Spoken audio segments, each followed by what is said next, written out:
কোরআন তার ভাষার মধ্যে দিয়ে এলান করে দেয়, পরিষ্কার কোরআন তার ভাষার মধ্যে দিয়ে জানিয়ে দেয়, না বানোয়াটি আলোচনা আপনাদের খিদমতে রয়।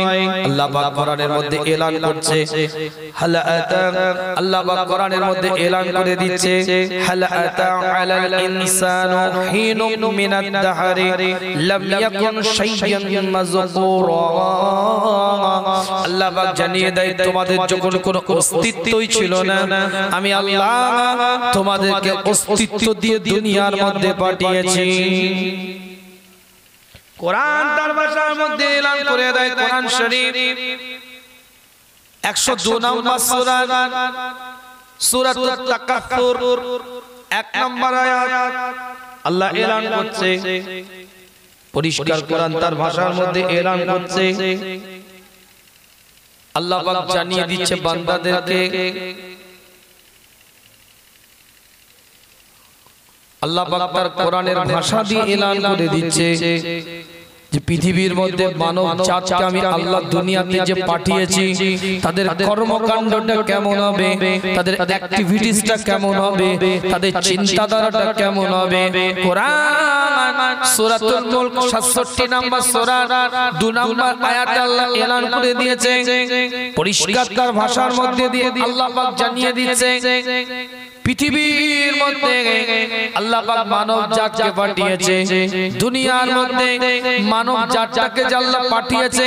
এই দুনিয়ার হায়াতের মধ্যে মানুষ তার জীবনটাকে কিভাবে তৈরি করবে, এই দুনিয়ার হায়াতের মধ্যে, এই দুনিয়ার হায়াতের মধ্যে অর্থাৎ হায়াত আর মওতের মধ্যবর্তী যে সময়টা আল্লাহ পাক দিয়েছে, সেই সময়টাই কেমন ভাবে মানুষ জীবনটাকে তৈরি করবে আল্লাহ পাক কোরআনের মধ্যে জানিয়ে দিচ্ছেন।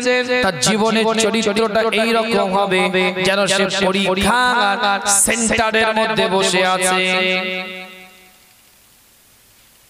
দুনিয়ার হায়াতে জিন্দেগিটা এমন ভাবে তৈরি করতে হবে যেন একটা পরীক্ষার সেন্টারে সে পরীক্ষা দিচ্ছে। যেমন পরীক্ষা দিতে পারবে তার ফজিলতটা তেমন পাবে, যেমন লিখতে পারবে তেমন সে রেজাল্টটা তার হাতের মধ্যে পাবে।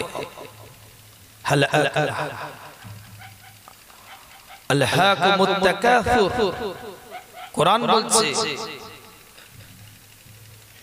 পৃথিবীর মধ্যে যে অর্থ সম্পদের লালচ, আলহাকুমুত তাকাসুর হাত্তা যুরতুমুল মাকাবির,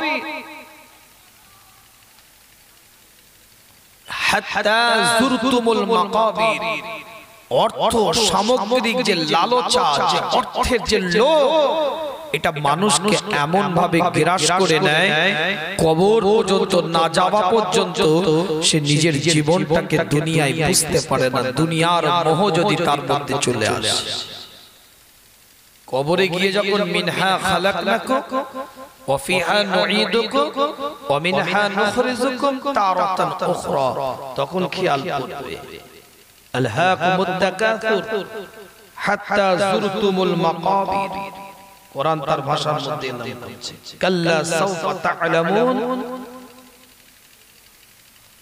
সুম্মা কাল্লা সাওফা তা'লামুন কাল্লা লাউ তা'লামুনা ইলমাল ইয়াকিন লাতারাউন্নাল জাহিম সুম্মা লাতারাউন্নাহা আইনাল ইয়াকিন সুম্মা লাতুসআলুন্না ইয়াওমা ইযিন আনিন নাঈম। আল্লাহ নবী আল্লাহ রাসূল সাহাবা کرام হুজুরদের সাথে আলাপ আলোচনা করে, সাহাবা کرام হুজুরদের সাথে কথাবার্তা বলতে থাকে। আল্লাহ নবী মুহাম্মদুর রাসূলুল্লাহ সাল্লাল্লাহু আলাইহি ওয়াসাল্লামের উপরে কোরআনের আয়াতকে আল্লাহ পাক নাযিল করতে থাকে। আলহাকুমুত তাকাসুর হাত্তা যুরতুমুল মাকাবির, অর্থ সম্পদ এমন একটা জিনিস যতক্ষণ সে কবরে না যায় তার মধ্যে সেই লোভটা থাকে, সে আকাঙ্ক্ষাটা থাকে, লোভ তার মধ্যে গ্রাস করে, আকাঙ্ক্ষা তার মধ্যে গ্রাস করে। যতক্ষণ সে কবরের মধ্যে না যায়, এই কবরে যাওয়ার আগে পর্যন্ত জীবনটাকে তৈরি করতে হবে।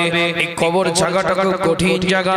জীবনটা যদি তৈরি না করতে পারে, এই হায়াতে জিন্দেগিটা যদি তৈরি না করতে পারে, সব বেকার হয়ে যাবে, সব শেষ হয়ে যাবে, সব চূর্ণ বিচূর্ণ হয়ে যাবে। রবের দরবারে দাঁড়াতে হবে, রবের পক্ষ থেকে আওয়াজ এসে যাবে, খোদার দরবারে খোদার পক্ষ থেকে আওয়াজ এসে যাবে। আমি বলি না, কোরআন জানিয়ে দেয়, সুম্মা ইউমিতুকুম সুম্মা ইউহয়িকুম সুম্মা ইলাইহি তুরজাউন। রবের দরবারে দাঁড়াতে হবে, মাওলার দরবারে দাঁড়াতে হবে, পরওয়ারদিগারের দরবারে দাঁড়াতে হবে। সেই দিনে জবাবদিহি করবে। দুনিয়ার জীবনটা যদি কাজে লাগাতে পারেন, লোভ এমন একটা জিনিস, অর্থ এমন একটা জিনিস, সম্পদ এমন একটা জিনিস, গীবত এমন একটা জিনিস, পরচর্চা এমন একটা জিনিস, পরনিন্দা এমন একটা জিনিস, মানুষের ক্ষতি সাধন করার চিন্তা এমন একটা বিষয়, কোনদিন সেই মানুষটা সাকসেস হতে পারবে না যার অন্তরের মধ্যে লোভ থাকবে, লালসা থাকবে, হিংসা থাকবে, পরচর্চা থাকবে, পরনিন্দা থাকবে। ওই মানুষটা সাকসেস হতে পারবে না। যদি কোরআন যদি বুঝতে না পারে, জীবনের নীতিমালা যদি তৈরি না করতে পারে, হায়াতে জিন্দেগি সত্যকারে যদি কবরকে চিন্তা করে না বানায় যে কবরে আমাকে যেতে হবে, অন্ধকার কবরে আমাকে শুতে হবে, অন্ধকার কবরে আমাকে উপস্থিত হতে হবে, দুনিয়া কেবল মাত্র একটা মোহের মতো, এটা যদি আকেলে জ্ঞানে বিবেকের মধ্যে না নেয়, সব বেকার হয়ে যাবে। আকেলে জ্ঞানে বিবেকের মধ্যে নিতে হবে। দুনিয়ার লিমিটেড সময়, ক্ষণস্থায়ী জীবন, কিছুদিনের জন্য ভাড়াটিয়া নাই এখানে আছি, এখান থেকে গুছিয়ে নিয়ে পার্মানেন্ট জায়গাটাকে জান্নাতের টুকরা বাংলো ওই জায়গাটাকে বানাতে হবে। কথা ঠিক ঠিক ছিল তো, ভাড়াটিয়া জায়গা, ক্ষণস্থায়ী, কিছুক্ষণের জন্য, কিছু দিনের জন্য, লিমিটেড টাইম। বুকে হাত দিয়ে বলেন তো, কেউ বলতে পারবে যে চিরস্থায়ী আমি থাকবো? নিঃশ্বাসকে বিশ্বাস নেই। কিন্তু মানুষ এই জায়গায় থেকেই ভাবে, তাই কোরআন বলছে আল হাকুমুত তাকাসুর হাত্তা যুরতুমুল মাকাবির। অর্থ সম্পদ এমন ভাবে সঞ্চয় করে যেন সে কবর পর্যন্ত নিয়ে যাবে। এত লোভ, একটা লালসা সম্পদের প্রতি, অর্থের প্রতি, জিনিসের প্রতি, একটা অর্থের কারণে, লোভের কারণে সে মিথ্যা বলতে দ্বিধাবোধ করে না। কিছু ইনকাম করার কারণে, কিছু আয়াতে নিজের আনার কারণে, কিছু পাবে এই আশায় সে মানুষকে ধোঁকা দিতে কিঞ্চিত পরিমাণ দ্বিধাবোধ করে না। কিছু পাওয়ার আশায় মিথ্যা বলতে, গীবত করতে, পরচর্চা করতে, পরনিন্দা করতে, মানুষকে ক্ষতি সাধন করতে কিঞ্চিত পরিমাণ সে চিন্তা করে না। কিছু পাওয়ার আশায় সে বেনিফিটটা, টাকাটাই দেখে, অর্থটাই দেখে, সম্পদটাই দেখে। সম্পর্কটাও সব ভুলে যায়, সম্পদটাই সব। দুহাত জায়গা যদি আমি তাকে ছেড়ে দিই, ভাইয়ের সাথে আমার সম্পর্কটা ভালো থাকবে, কিন্তু দুহাত জায়গাটা দেখে, সম্পর্কটা দেখে না। কি ভাই কথা ঠিক বলছি? যেন ওই সম্পদটা কবর এসে নিয়ে যাবে।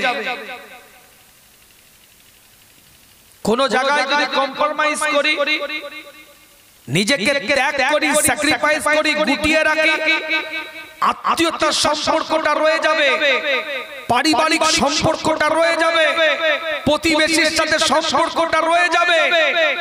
এটা জানার পরেও কোশ্চিনকালেও আমরা কিন্তু করতে চাই না। কি ভাই কথা ঠিক বলছি না? সে তার লাভটা দেখে, শুধু লাভ নয়, অপরের ক্ষতি হোক কিন্তু আমি যেন লাভবান হই। কি ভাই কথা ঠিক বলছি না? অপর মানুষটা ক্ষতি সাধন হোক কিন্তু আমার যেন স্ট্যাটাস ঠিক বজায় থাকে। সে গুজরে ঢুকে যাক, কিন্তু আমি আমার জায়গাটায় আমার লোকবল অর্থবল যেন ঠিক থাকে। না, জীবনের চরিত্রটা এভাবে গঠন করতে চলে না। জীবনের চরিত্রটাকে নীতিমালা ত্যাগের মাধ্যম দিয়ে গঠন করতে হবে। আল্লাহ নবী আল্লাহ রাসূল সাহাবায়ে মুজুদের সাথে আলাপ আলোচনা করে, সাহাবায়ে মুজুদের সাথে কথাবার্তা বলতে থাকে।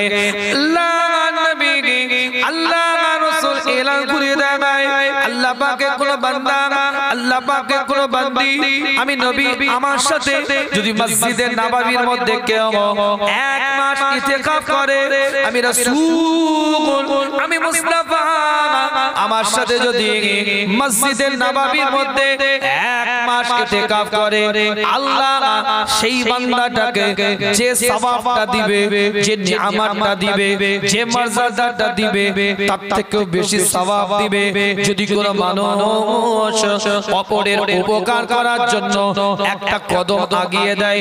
রাসূল মুস্তাফা জানিয়ে দেয়, মসজিদে নববীতে 1 মাস ইতিকাফ করার থেকে অপরের উপকার করার জন্য, অসহায় মানুষের পাশে দাঁড়াবার জন্য 1 কদম যদি আগিয়ে দেয়, আমার আল্লাহ আমার মাওলা আমার পরওয়ারদিগার তার নামায় আমলের মধ্যে মসজিদে নববীর 1 মাস ইতিকাফের থেকেও বেশি সওয়াব দান করে দিবে।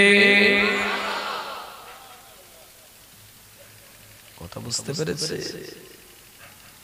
বাড়ির কেউ প্রেগন্যান্ট আছে, সেই পরিবারের অভিভাবক হয়তো নেই, পাশের বাড়ির লোক ছটফট করছে, আপনি গাড়ি করে গিয়ে হসপিটালে ভর্তি করে দিয়েছেন, কোন উপকার করার জন্য একটু আগিয়ে গেছেন, মনে রাখবেন রাসূল বলছে মসজিদে নববীতে 1 মাস ইতিকাফ করার থেকে বেশি সওয়াব। কথা কিছু বুঝতে পারছে?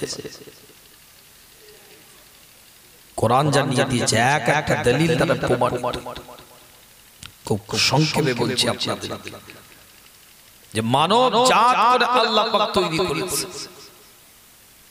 লাকাদ খালাকনাল ইনসানা ওয়া না'লামু মা তুআসবিসু বিহি নাফসুহু নাহনু আকরাবু ইলাইহি মিন হাবলিল ওয়ারিদ। ভালো নফস আছে, খারাপ নফস আছে। রাসূল আমার এলান করে দেয়, আল্লাহ নবী আল্লাহর রাসূল জানিয়ে দেয়, লাকাদ খালাকনাল ইনসানা ফি আহসানি তাকওয়িম। যেমন কোরআনে আল্লাহ জানিয়ে দিয়েছে মানব জাতটাকে আমি আল্লাহ আমি মাওলা পরওয়ারদিগার উত্তম পরিকাঠামোর দ্বারাই তৈরি করেছি। অন্য আয়াতে আল্লাহ বলছেন, লাকাদ খালাকনাল ইনসানা ওয়া না'লামু মা তুআসবিসু বিহি নাফসুহু। আমি আল্লাহ পাক জানিয়ে দিই, এই মানব জাতটাকে আমি আল্লাহ সৃষ্টি করেছি। এই মানব জাতের মধ্যে একটা নফস আছে, একটা অন্তর আছে, একটা দিল আছে। যে নফসটা খারাপ নফস, এই খারাপ নফসটাকে আমি ওয়াসওয়াসা দেই, এই খারাপ নফসের ওয়াসওয়াসার কারণে ওই বান্দা আমার থেকে দূরে চলে যায়। আবার কোরআন সুন্দর করে জানিয়ে দেয়, নাহনু আকরাবু ইলাইহি মিন হাবলিল ওয়ারিদ। আমি আল্লাহ তোদের ঘাড়ের শারগের নিকটে আছি। কোথায় মাইমা তোদেরকে নিয়ে যাবে, কোথায় মাইমা খারাপ না তোদেরকে পৃথক করে দিবে।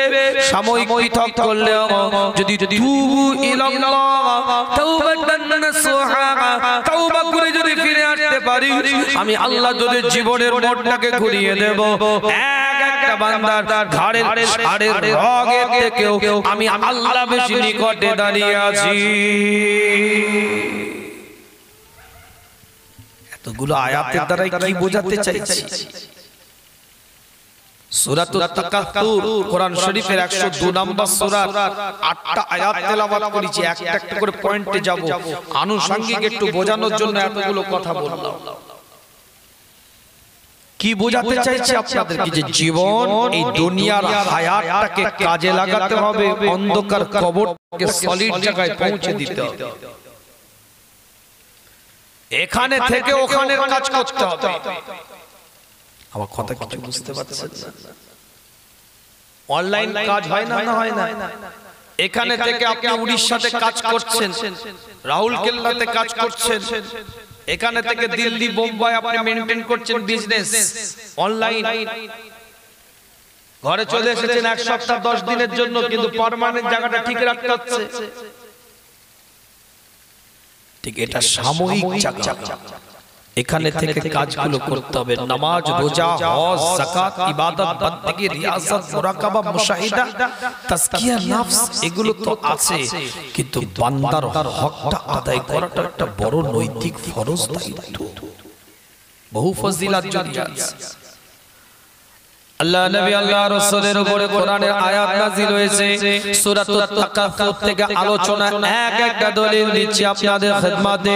ওই কবরের মধ্যে আল্লাহ পাক কি নিয়ামত আপনাকে দিবে, কি মর্যাদাটা আপনাকে দিবে, কাল কিয়ামতের ময়দানে, কাল হাশরের ময়দানে तमाम বিশ্বটা যেদিন তবাহ হয়ে যাবে, ধ্বংস হয়ে যাবে, শেষ হয়ে যাবে। আমি বলি না, কোরআন জানিয়ে দেয়। এক একটা দলিল দিয়ে আপনাদের খিদমতে, যদি ভুল থাকে, ত্রুটি থাকে, খাতা থাকে, আল্লাহ হয়তো maaf করলেও maaf করে দিতে পারে, কিন্তু আমার আল্লাহ দুটো গুনাহ কখনোই maaf করবেন না। একটা হচ্ছে শিরকের গুনাহ, আর একটা হচ্ছে বান্দার হক নষ্ট করে নেওয়ার গুনাহ। আপনার কথার দ্বারায়, আমার কথার দ্বারায়, আপনার আমার চালচলন, আখলাক, ব্যবহার, আচারের দ্বারায়, আপনার আমার উঠা বসার দ্বারায় কেউ যদি কষ্ট পেয়ে থাকে, প্রতিবেশী যদি কষ্ট পেয়ে থাকে, আল্লাহ পাক ক্ষমা করবে না। এটা বান্দার হক নষ্ট করা হবে। কিতাব না খুলে দেখেন, আল্লাহ নবী, আল্লাহ রাসূলের দরবারে হযরত আলী রাদিয়াল্লাহু তাআলা আনহু বসে আছে।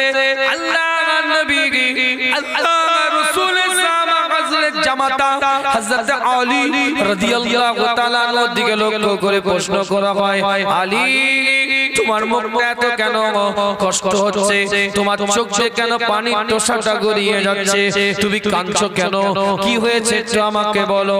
আল্লাহ নবী, আল্লাহ রাসূলের দরবারে হযরত আলী বসে আছে। সাহাবায়ে কেরাম হুজুর জিজ্ঞাসা করে, কি হয়েছে একটু আমাকে বলো, কেন তোমার চোখ দিয়ে পানির টোসাটা গড়িয়ে যায়। আল্লাহ নবী, আল্লাহ রাসূলের দরবারে বসে হযরত আলী রাদিয়াল্লাহু তাআলা বলতে থাকে, আজ 7 দিন হলো, আজ 7 দিন হলো আমার বাড়িতে কোনো মেহমান যায় নাই, আমার বাড়িতে কোনো মেহমান উপস্থিত হয় নাই। আমি চিন্তা করছি আল্লাহ কি তার রহমত থেকে আমাকে বঞ্চিত করে দিচ্ছে নাকি। 7 দিন হযরত আলীর বাড়িতে কোনো মেহমান যায় না, তাই চোখ দিয়ে পানি টোসাটা গড়িয়ে যাচ্ছে। কথা কিছু বুঝতে পারছে? যে আল্লাহ কি আমাকে রহমত থেকে বঞ্চিত করে দিল। 7 দিন পরিবারে কোনো মেহমান যায়নি, মেহমানদারি করতে পারে না, চোখ দিয়ে পানি টোসা গড়িয়ে যাচ্ছে। যে আল্লাহ আমাকে কি বঞ্চিত করে দিল নাকি। অন্য একটা রিওয়ায়াতের মধ্যে পাওয়া যায়, এক একটা দলিল দিচ্ছি আপনাদের খিদমতে, ছোট ছোট করে পয়েন্টগুলো বলতে চাইছি আপনাদের খিদমতে। আল্লাহ নবী, নবী মুহাম্মদুর রাসূলুল্লাহ সাল্লাল্লাহু আলাইহি ওয়াসাল্লাম হুজুর আমার যুদ্ধের ময়দানের দিকে রওনা দিয়েছে। কুফার মক্কাদের সাথে লড়াই, ইসলামের দুশমনদের সাথে লড়াই, শরীয়তের দুশমনদের সাথে লড়াই, ইসলামের নীতি আদর্শের দুশমনদের সাথে লড়াই। আল্লাহ নবী, আল্লাহ রাসূল এগিয়ে যাচ্ছে। নবী মুহাম্মদুর রাসূলুল্লাহ সাল্লাল্লাহু আলাইহি ওয়াসাল্লাম সাহাবায়ে কেরাম হুজুরদের দিকে লক্ষ্য করে আওয়াজ দিয়ে বলতে থাকে, তোমাদের কাছে যদি অতিরিক্ত খাবার থাকে, যাদের কাছে খাবার নাই কিংবা কম আছে তাদেরকে বন্টন করে দাও। তোমাদের কাছে যদি অতিরিক্ত যানবাহন থাকে, যাদের কাছে যানবাহন নাই, সওয়ারি নাই, বা যাদের কাছে সওয়ারি কম আছে তাদের মধ্যে বন্টন করে দাও। তোমাদের কাছে যদি অতিরিক্ত কোন রকম, তোমাদের কাছে যদি পোশাক থাকে, আসবাবপত্র থাকে, তোমরা যাদের কাছে কম আছে কিংবা একবারে নাই, তাদের এর মধ্যে বন্টন করে দাও, তাদেরকে দিয়ে দাও। আল্লাহ নবী, আল্লাহ রাসূল এলান করে দেয়, আমার সাহাবা শুনে রাখো, তোমরা যখন বন্টন করবে, তোমরা যখন তাদেরকে দিবে, এটা মনে করে দিবে না যে তোমরা দয়া করে অনুগ্রহ করে তাদেরকে দিচ্ছ। রাসূল মুস্তাফা জানিয়ে দেয়, তোমরা এই মনে করে তাদেরকে দিবে যে তাদেরই জিনিস তোমাদের কাছে চলে এসেছিল, আবার তাদেরকে তোমরা ফিরিয়ে দিচ্ছ, দয়া করে অনুগ্রহ করে দিচ্ছ এটা নয়, তাদেরই সম্পদ যেন তাদেরই হাতে তোমরা তুলে দিচ্ছ। চিৎকার দিয়ে বলা যাবে। তাদেরকে যখন সামানটা দিবে, মালটা দিবে, এটা মনে করবে না যে দয়া করে দিচ্ছ, সম্পদ তাদেরই তোমাদের কাছে চলে এসেছিল আবার ফিরিয়ে দিচ্ছ, এটা ভেবে দিবে। ইসলামের শিক্ষা দেখেন। এই যে যাকাত দিই না আমরা, যাকাত দিই তো নাকি সাহেবের হিসাব অর্থ সামগ্রী 52.5 ভরি রূপ, 7.5 ভরি বেশি সোনা যদি কারোর কাছে থাকে, সারা বছর যদি ওটাকে ক্রস করে যে অ্যামাউন্ট টাকাটা থাকবে তার উপরে যাকাত হবে, সারা বছর ঘুরতে হবে, এর 2.5% তাকে যাকাত দিতে হবে। এই যে আমরা যাকাত দিই, কারো যদি 1 লক্ষ টাকার উপরে যাকাত হয় কিংবা 10 লক্ষ টাকার উপরে যাকাত হয়, এই 2.5% তার নয়, তার সম্পদ হচ্ছে 97,500 টাকা। 10 লক্ষ টাকার উপরে কারো যদি যাকাত হয়, এই সম্পদটা তার নয়, তার সম্পদ হচ্ছে 9,75,000 টাকা। ওই 25,000 টাকা গরিবের, অসহায়, এতিমের, যারা যাকাত নিতে পারে, যাদের যাকাত নেওয়ার সেই শর্ত আছে, তাদের ওই 25,000 টাকা সম্পদ। আর 9,75,000 টাকাটা তোমার সম্পদ কমপ্লিট, 10 লক্ষ রাউন্ড ফিগার তোমার নয়।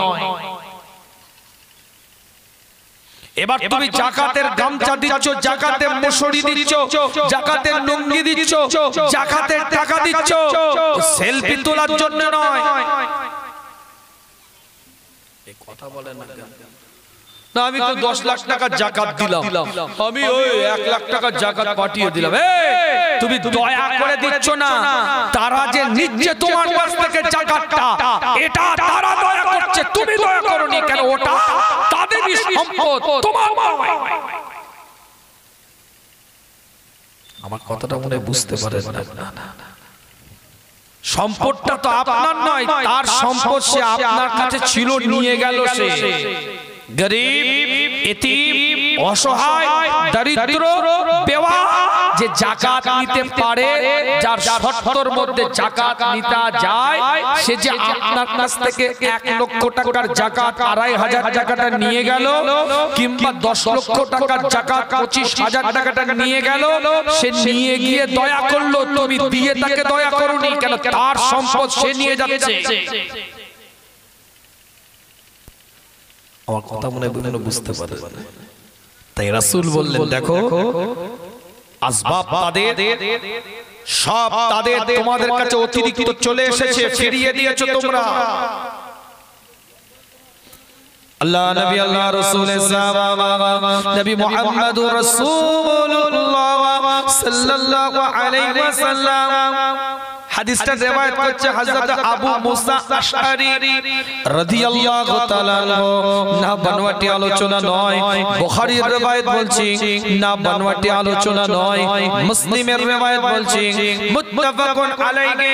নবী রাসূল মুস্তাফা জানিয়ে দেন, কিতাবটা খুলে দেখেন, আল্লাহর নবী, আল্লাহর রাসূল এলান করে দেয়, আমি আশআরী গোত্রটাকে খুব মহব্বত করি, আশআরী গোত্রটাকে আমি রাসূল খুব ভালোবাসি। আল্লাহর নবী, আল্লাহর রাসূল এটাও ঘোষণা দিয়ে দিলেন, আমি নবী, আমার থেকে আশআরী গোত্র, আর আমি তার থেকে, তারা আমার থেকে। সাহাবায়ে কেরাম হুজুরা জিজ্ঞাসা করে, ইয়া রাসূলুল্লাহকে, ইয়া হাবিবাল্লাহ হুজুর, আপনি আলাদা গোত্রের, আলাদা কওমের, আপনি আলাদা জায়গার মানুষ, আশআরী গোত্র আলাদা গোত্র, আলাদা কওম, আপনার সাথে সম্পর্ক তাদের কি করে হলো? আপনার থেকে তারা কি করে হলো? তাদের থেকে আপনি কি করে হলেন? এটা তো বুঝতে পারলাম না। আল্লাহর নবী, আল্লাহর রাসূল হুজুর আমার এলান করে দেন, আশআরী গোত্রের একটা কাজ, একটা কর্ম আমি নবী আমি রাসূল বড্ড পছন্দ করে থাকি। আশআরি গোত্রের একটা কওমের একটা কাজকে একটা কর্মকে আমি রাসূল পছন্দ করে থাকি। এই জন্য তারা আমার থেকে আমিও তাদের থেকে। আল্লাহ নবী আল্লাহ রাসূল সাহাবায়ে کرام হুজুরদের দিকে লক্ষ্য করে আওয়াজ দিয়ে বলতে থাকলেন, তাদের মধ্যে থেকে যখন কেউ দুর্বল হয়ে যায়, তাদের মধ্যে থেকে যখন কেউ একটু পিছিয়ে পড়ে, একটু দুর্বল হয়ে যায়, একটু তাদের কমজোর হয়ে যায়, অর্থের দিক থেকে, সম্পদের দিক থেকে, খাওয়ার দিক থেকে, আসবাবের দিক থেকে, বাসস্থানের দিক থেকে, তাদের মধ্যে যখন কেউ একটু দুর্বল হয়ে যায়, কমজোর হয়ে যায়, একে অপরে তারা সহযোগিতা করে। কেউ আসবাব দেয়, কেউ অর্থ দেয়, কেউ সম্পদ দেয়, কেউ বিভিন্ন ভাবে সহযোগিতা করতে থাকে। হাতটা বাড়িয়ে দেয়, কি করে গর্ত থেকে তুলবে, হাতটা বাড়িয়ে দেয় কি করে আবার সবল করবে। এই কাজটা আমি রাসূল পছন্দ করি, আমি মুস্তাফা পছন্দ করি। এই কর্মের কারণে আমি রাসূল বলেছি, তারা আমাদের থেকে, তারা তাদের থেকে আমি রাসূল, আর আমার থেকে তারা। এটা আমি রাসূল তাদের কর্মের জন্য বলেছি। জোরে বলবেন, চিৎকার দিয়ে বলা যাবে না। আশআরি গোত্রের মানুষদেরকে ভালোবাসার কারণ, তাদের মধ্যে যদি কেউ দুর্বল হয়ে যায়, কমজোর হয়ে যায়, একে অপরে পরস্পরের মধ্যে হাতটা বাড়িয়ে দেয়, সহযোগিতা করে আবার তাকে পুরনো জায়গায় ফিরিয়ে দেওয়ার চেষ্টা করে। আর আমাদের মধ্যে যদি কেউ কমজোর হয়, গুজরে ঢুকিয়ে দেওয়া যায় কি করে, সেটা চিন্তা করি। ও খুব দাপট ছিল, বহু পয়সা ছিল, তো চিনতে পারতো না। হাতে যখন টাকা ছিল, মিজাজি আলাদা, বাপরে বাপ, ভাঁজি আলাদা, এরকম আবার আলোচনা হয়, ঠিক হয়েছে, হবে না, খুব বাড় বেড়ে গেছিল। কথা ঠিক ঠিক ছিল। যিনি ওইভাবে অর্থ পাওয়ার কারণে, সম্পদ পাওয়ার কারণে, টাকা পাওয়ার কারণে, একটু পয়সা অর্থ সামগ্রিক হওয়ার কারণে চলাফেরা যে রদবদল হয়েছে, এটা করাও যেমন উচিত নয়, আবার যখন সে বিপদে পড়েছে তাকে এই ধরনের ক্রিটিসাইজ করাটাও এদের উচিত নয়। আশআরি গোত্রের মানুষদেরকে রাসূল এই কারণেই ভালোবাসে, হুজুর নিজে বলছেন এই জন্যই ভালোবাসি।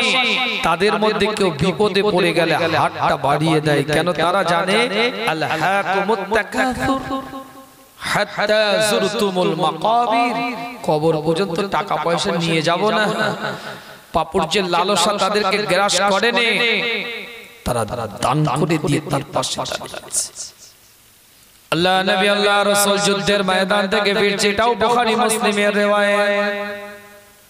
আল্লাহ নবী মুহাম্মদুর রাসূলুল্লাহ সাল্লাল্লাহু আলাইহি ওয়াসাল্লাম হুজুর আমার যুদ্ধের ময়দান থেকে হুজুর ফিরছে। আল্লাহ নবী আল্লাহ রাসূল মদিনাতুল মুনাওয়ারার বুকে দাঁড়িয়ে হুজুর মুস্তাফা এলান করে দিলেন, আজকে যুদ্ধের ময়দান থেকে আমরা ফিরছি। কুফারে মক্কাদের সাথে লড়াই, ইসলামের দুশমনদের সাথে লড়াই, শরিয়তের দুশমনদের সাথে লড়াই, ইসলামের নীতি আদর্শের দুশমনদের সাথে লড়াই। আজকে এমন অনেক মদিনার বুকে মানুষ আছে যারা যুদ্ধের ময়দানে যায় নাই, কুফারে মক্কাদের সাথে লড়াই করে নাই, ইসলামের দুশমনদের সাথে লড়াই করে নাই, শরিয়তের দুশমনদের সাথে লড়াই করে নাই। পিছনে এর মধ্যে ঘুমিয়ে আছে, নিদ্রা অবস্থায় আছে, ঘুমিয়ে আছে। কিন্তু আমি রাসূল, আমি মুস্তাফা জানিয়ে দিই, এক একটা বান্দাকে আমার আল্লাহ, এক একটা মানুষকে আমার আল্লাহ বিছানার মধ্যে শুয়ে থাকার পরেও নিয়ত তাদের ঠিক থাকার কারণে এক একজনকে আমার আল্লাহ জিহাদের সওয়াবটা দান করে দিয়েছে।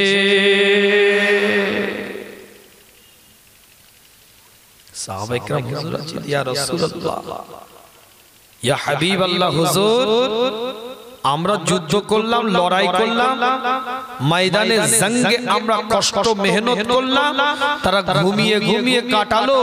হুজুর আপনি কি বলছেন, তারা সওয়াব পেয়ে গেল? কি করে একটু বলেন, খোলাসা করেন। আল্লাহ নবী আল্লাহ রাসূল সাহাবে কেরাম হুজুরদের দিকে লক্ষ্য করে এলান করে ওই সমস্ত সাহাবাদের নিয়তটা ছিল কুফারে মক্কাদের সাথে লড়াই করব। ওই সমস্ত সাহাবাদের নিয়ত ছিল ইসলামের দুশমনদের সাথে লড়াই করব। ওই সমস্ত সাহাবাদের নিয়ত ছিল শরীয়তের দুশমনদের সাথে লড়াই করব, কুফারে মক্কাদের সাথে লড়াই করব। তাদের নিয়ত এটা ছিল ইসলামের ঝান্ডাটাকে উঁচু করব, কোরআনের আইনকে প্রতিষ্ঠিত করব, মুস্তাফা আর রিসালাতের প্রচার করব। তাদের বুকের মধ্যে বাসনা ছিল, কিন্তু কোনো কারণে তারা যেতে পারে নাই।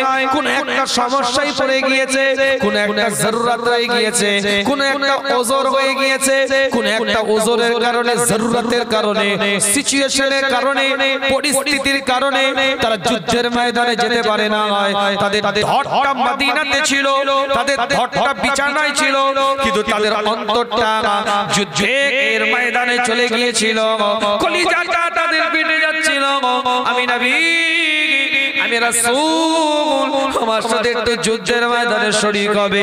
তাদের কলিজাটা ফেটে যাচ্ছিল, কিন্তু তাদের ওজরের কারণে, পরিস্থিতির কারণে, সিচুয়েশনের কারণে তারা যুদ্ধের ময়দানে যেতে পারে না। আল্লাহ নবী, আল্লাহ রাসূল এলান করে দেয় ওই সমস্ত সাহাবাদের নিয়তের কারণে আল্লাহ পাক সওয়াব দিয়ে দিয়েছে। ওই সমস্ত সাহাবাদের মনের ইচ্ছার কারণে এক একটাকে জিহাদের সওয়াব আল্লাহ পাক দান করে দিয়েছে। তুই জোরে বল, চিৎকার দিয়ে বলা যাবে।